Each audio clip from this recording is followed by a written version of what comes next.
ඔබට සුබ දවසක්. මොහොතක් සිතන්න මගින් ඔබ වෙත ගෙන එන දේව වචනයයි මේ.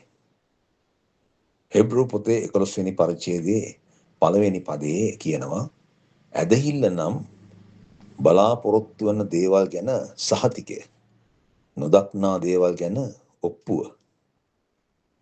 ජීවිතේ බලාපොරොත්තු වෙන දේවල් ගොඩාක් තිබෙනවා.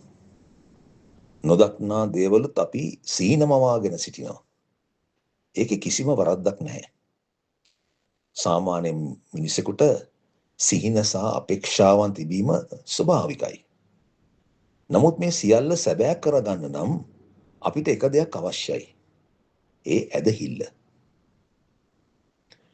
එපිසි පොතේ 2 වෙනි පරිච්ඡේදයේ 8 සහ 9 වෙනි පදවල කියනවා මක්නිසාද ඇදහිල්ල කරන කොටගෙන ඒ අනුග්‍රහයෙන් නුඹලා ගැලවී සිටින්නාහුය. ඒ නුඹලාගෙන්ම නොව දෙවියන් වහන්සේගේ දීමනාව. එනම් ගැලවීම ලැබපු අපිට දෙවියන් වහන්සේගේ ලැබුණේ ඇදහිල්ලේ දීමනාවයි.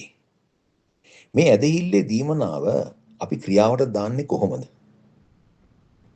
හබකුක් දෙවෙනි පරිච්ඡේදයේ 2 වෙනි පදය.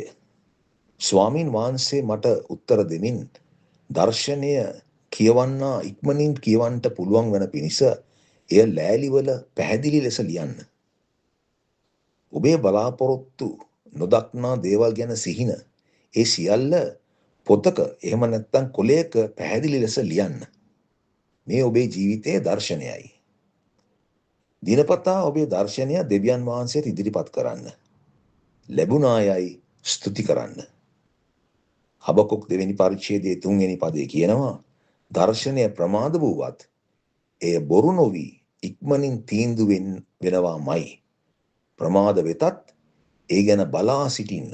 මක්නිසාද එය පැමිණෙනවාම ඇත. එනම් ඔබට ජේසු පීඨයි මම සහෝදර නිවිල්.